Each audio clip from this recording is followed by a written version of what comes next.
Já está no ar mais um Tá na Web, o programa que te deixa por dentro dos assuntos que estão sendo mais comentados na internet nos últimos dias, principalmente os mais pesquisados e que viraram trends do Google. Hoje vamos repercutir as causas e consequências dos incêndios florestais. No Havaí, que foi devastado pelo fogo, o número de mortos já passa de 110. O arquipélago norte-americano registra o incêndio florestal mais mortal dos últimos 100 anos nos Estados Unidos. Bom, a onda de incêndios no Havaí alcançou o topo das pesquisas do Google e dividiu holofotes entre as notícias de política nesta semana aqui no Brasil. Os incêndios florestais provocaram a destruição de centenas de casas e trouxeram à tona dramas familiares. Bom, como o caso de Franklin Trejos, de 68 anos, que morreu carbonizado ao tentar salvar o cachorro de um amigo. A gente tem uma foto aqui, meu diretor colocou na tela essa história, a gente viralizou e comoveu o mundo todo. O assunto ganhou destaque na internet essa semana e chama atenção, gente, para a importância da atuação efetiva de autoridades competentes na ação e prevenção de desastres naturais. Mas o que os incêndios no Havaí nos ensinam? Os meus convidados especialistas já estão conosco aqui na tela. Eu vou repercutir essas e outras questões agora no Tá na Web com os meus convidados, o ambientalista Bernardo Verano, mestre em saúde ambiental pela Universidade de São Paulo, que atuou como coordenador nacional de gestão ambiental do Instituto Chico Mendes de Conservação da Biodiversidade, e também o advogado Tiago Ferreira, que é especialista em direito ambiental, entusiasta do direito internacional ambiental. Sejam muito bem-vindos. Os meus convidados, obrigada pela disponibilidade. Vamos bater esse papo aí, pegando o gancho do Havaí. Eu vou começar com o Bernardo. O que esses incêndios, né? Essa tragédia, essa onda no Havaí que devastou famílias, que perderam tudo, enfim, muitos brasileiros, inclusive. O que nos ensina, Bernardo? Olá a todos, tudo bem? Esse incêndio ensina para a gente que nós temos que cuidar melhor do nosso meio ambiente, porque meio ambiente é qualidade de vida. E nós temos que entender que a nossa vida está interligada com a questão ambiental. Não existe ambiente saudável sem boas práticas de consumo, boas práticas de descarte, boas práticas de produção. E isso tudo implica hoje no grande problema que levou à questão dos incêndios, o agravamento dos efeitos climáticos, o agravamento do aquecimento global. E com esse aquecimento está acontecendo uma mudança completa no clima do mundo. Então, os períodos quentes estão sendo mais quentes, os períodos frios podem ser mais frios e a coisa só tende a complicar, Rafaela. Bom, então, nesse caso do Havaí, não tem uma ligação direta com a ação do homem, mas indireta, né? Mais ou menos o que você colocou aqui para a gente. Exatamente. O que a gente pode perceber é o seguinte, que na hora que teve a faísca inicial do incêndio, todas as condições ambientais já estavam colocadas. Nós tivemos falta de chuva na região, o que agravou a seca no Havaí. Então, nós tínhamos uma vegetação extremamente combustível, que servia como combustível, extremamente seca, e nós tivemos ainda um furacão, o furacão Dora, que levou todos os ventos e as faíscas e as partículas que caíram na vegetação, e a coisa toda alastrou de uma maneira muito rápida, que não deu tempo de ter nenhuma organização para fugir dos incêndios ou ter formas de cercar e combater o incêndio. Parece que está chegando no Canadá também, né? Daqui a pouco a gente fala mais. Deixa eu passar a palavra para o doutor Tiago agora também. Doutor Tiago, Lógico. seja bem-vindo mais uma vez. O senhor participou na última semana de um evento lá em Belém, que reuniu autoridades, presidente da República de todo o país, diálogos amazônicos, que tratou de questões relacionadas ao desenvolvimento sustentável, metas de desmatamento, né? E esse assunto também esteve em pauta, né? Controle de incêndios florestais e tal. Explica para a gente, na avaliação do senhor, né? Havaí acende um alerta aqui para o Brasil, do ponto de vista de ações efetivas, para deixar no radar ali as ações de prevenção, e quando um episódio dessa magnitude ocorre, né? As autoridades devem agir o mais breve possível. Não foi o que aconteceu lá no Havaí, né? Parece que não tocou sirene, enfim, parece, as apurações estão sendo feitas ainda, mas que houve uma demora. Então, isso aí já acende o radar do Brasil também. E como é que foi na semana passada essa participação para a gente avançar nesse tema de hoje? Exatamente, Rafaela. Boa tarde a todos. É um fato interessante porque nós observamos uma união, né, para falar de Amazônia, para falar de preservação ambiental, para falar de cuidados que devemos ter, né, com a nossa Amazônia. E, sem sombra de dúvidas, a gente tem visto uma construção com a sociedade civil, com os órgãos de proteção ambiental, para, de fato, sentarem e colocarem as coisas na mesa e disserem assim, não, vamos cuidar da Amazônia. E o que aconteceu aqui em Belém foi algo inédito na história da cidade, porque reuniu 8 países aqui na cidade de Belém, né? É a cúpula da Amazônia, que é composta pelo Brasil, Bolívia, Colômbia, Equador, a Guiana, o Peru, Suriname e a Venezuela. Todos esses chefes de Estado estavam em Belém para tratar e reunir falar sobre a Amazônia. Então, o que a gente observa é que está, de fato, né, acho que nos últimos meses, o Brasil, de fato, acordou, né, digamos, renasceu para tratar desse tema, que é um tema mundial, né? E pegando um gancho dessa situação, a gente observa que o secretário-geral das Nações Unidas, o Antônio Guterres, falou que nós estamos, assim, se não acordarmos, estamos caminhando para um inferno climático, né? Então, a gente observa que, assim, o Brasil tem acordado para esse tema, né? Nós estamos, né, já preparados para tratar sobre isso aqui. Vamos lá, Bernardo, esse inferno climático, o alerta da ONU foi essa semana, até pegando o gancho também dos incêndios no Havaí, ele já pode atingir o Brasil, já está atingindo, porque a gente observa seca em períodos do ano aqui no Brasil, no nosso quintal, tá? E chove na época da seca, está seco naquele período que a gente está acostumado com chuva, né? Doutor Tiago, em Belém, observa isso. Aqui em Brasília, a gente está falando no Distrito Federal, um dia desses choveu e a gente, né, ficou assim, gente, mas é época de seca e está chovendo, enfim.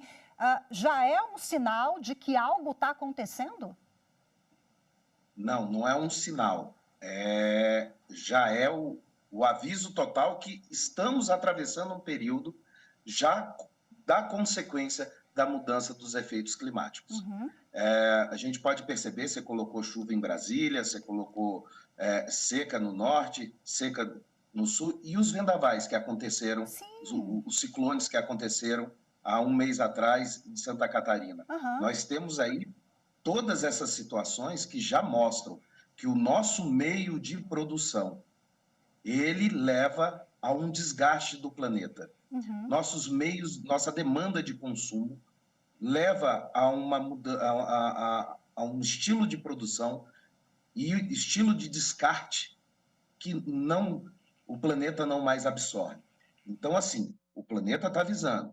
Precisamos mudar os mecanismos. Não quer dizer que vamos ter que deixar de consumir, de ter nossa vida como nós temos, mas temos que buscar tecnologias limpas para a gestão dos resíduos sólidos, que são grandes geradores dos gases do efeito estufa, combater a questão do desmatamento e dos incêndios florestais, isso no mundo inteiro, em especial na Amazônia, certo? Não porque a Amazônia é considerada o pulmão do mundo, porque realmente não é. Não é daí que vem o pulmão do mundo. O pulmão do mundo são os mares, que também são muito maltratados, mas a gente tem que tomar atenção que a questão da evapotranspiração, estava conversando isso com o Dr. Tiago antes da gente entrar no ar, leva a questão da umidade e regula o clima todo da América Latina.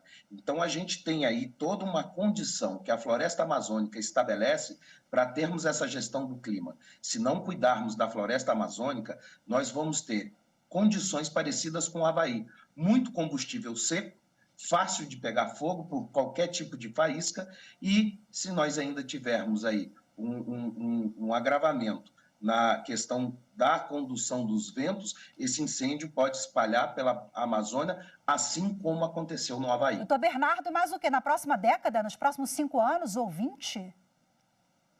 Não, a gente está falando aí de curto prazo, vamos colocar aí 5 anos. Nossa, então, né, daqui a pouquinho eu quero que você fale qual o papel do cidadão como sociedade. O senhor elencou algumas questões que eu penso mais assim no âmbito do poder público, Estado, né, outras esferas competentes. Daqui a pouquinho, para finalizar, eu quero que o senhor dê dicas práticas do que a gente pode fazer no nosso dia a dia, né?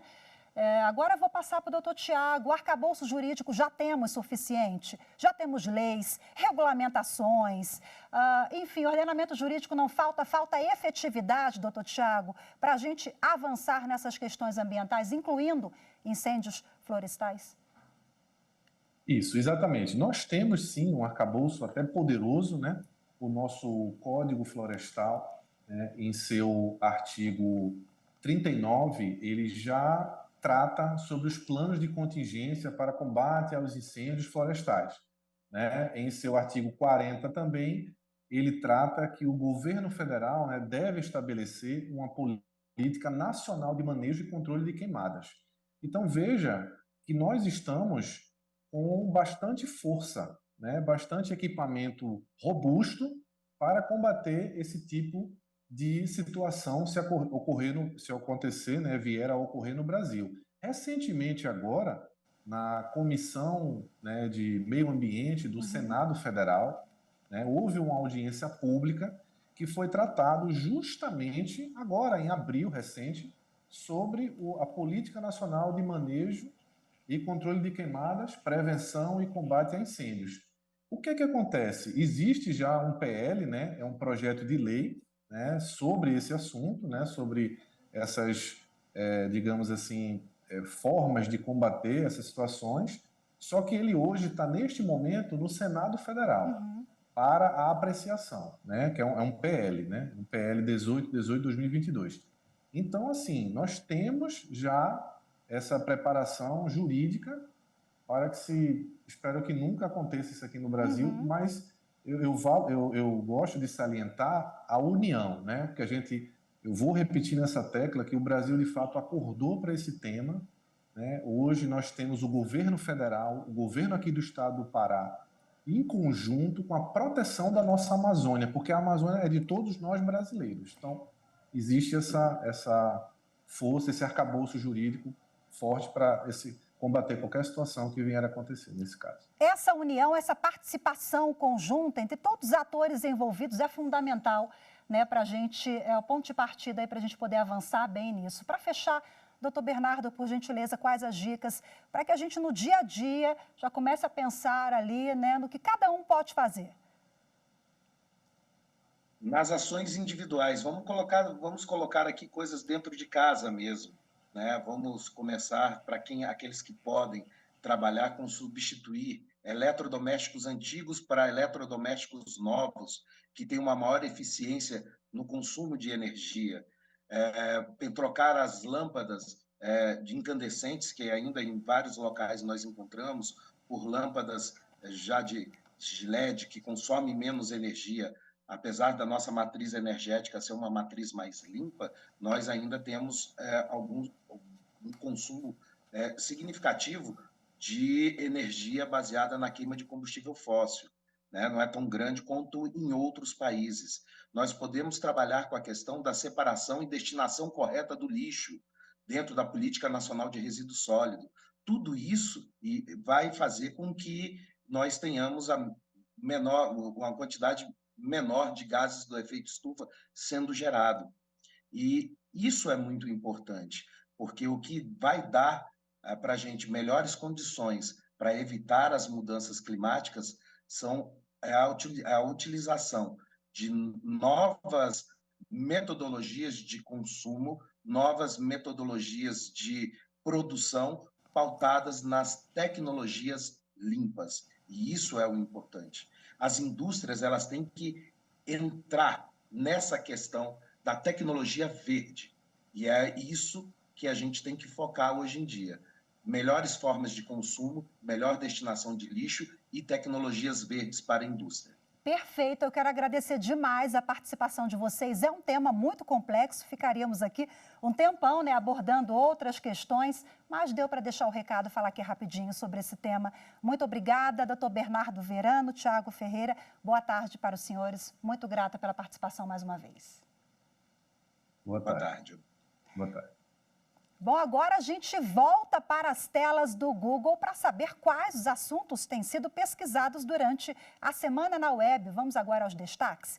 Olha só, nesta sexta, dia 18 de agosto, no Dia do Estagiário, não faltaram memes, pesquisas e homenagens àqueles que conciliam estudo e carreira e fazem a diferença no ambiente corporativo, viu? Estes estudantes seguem normas diferentes dos contratados pelo regime CLT. A gente está vendo aí que Dia do Estagiário ficou ali, ocupou as tendências. Eles são regidos pela Lei 11.788. Os direitos dos estagiários são garantidos por essa lei de 2008, que ela foi criada com a finalidade de firmar as regras para a contratação dos matriculados nas instituições de ensino. Essa lei, olha só, ela prevê, por exemplo, uma jornada de 6 horas diárias e 30 horas semanais. O estagiário ele não tem direito a FGTS nem a 13º, por exemplo. Mas o pagamento adicional ele pode sim ser acordado aí entre as duas partes.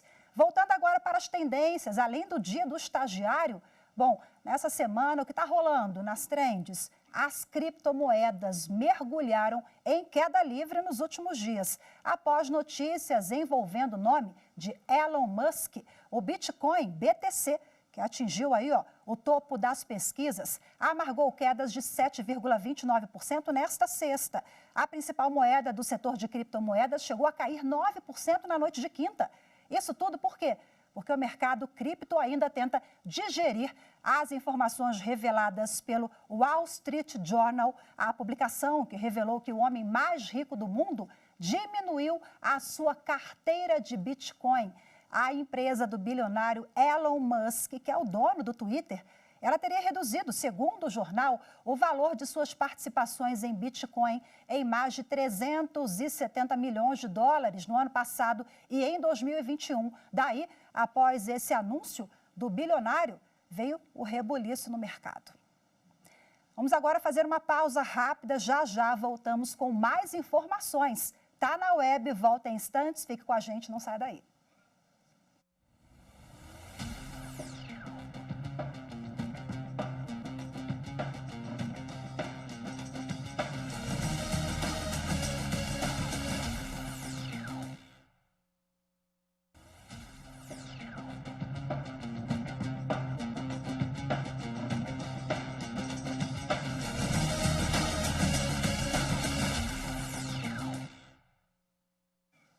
Estamos de volta e agora no segundo bloco, Tá na Web aborda uma fake news que andou circulando na internet por aí. Vamos acompanhar.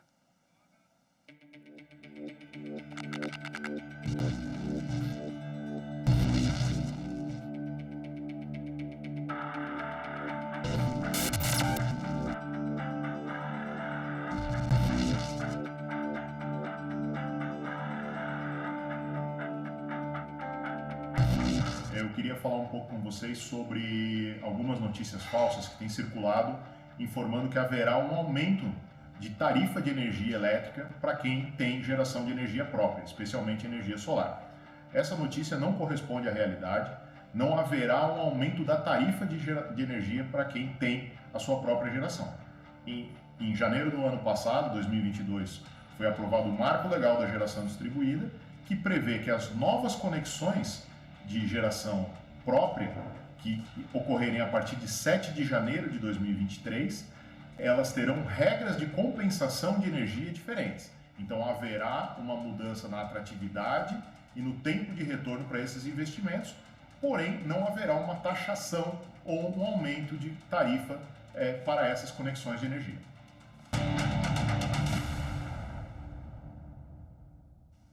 E sobre esse tema eu converso agora no segundo bloco do Tá na Web com o coordenador da Associação Brasileira de Energia Solar Fotovoltaica, Absolar, o Pedro Drummond. Olá, Pedro, seja muito bem-vindo.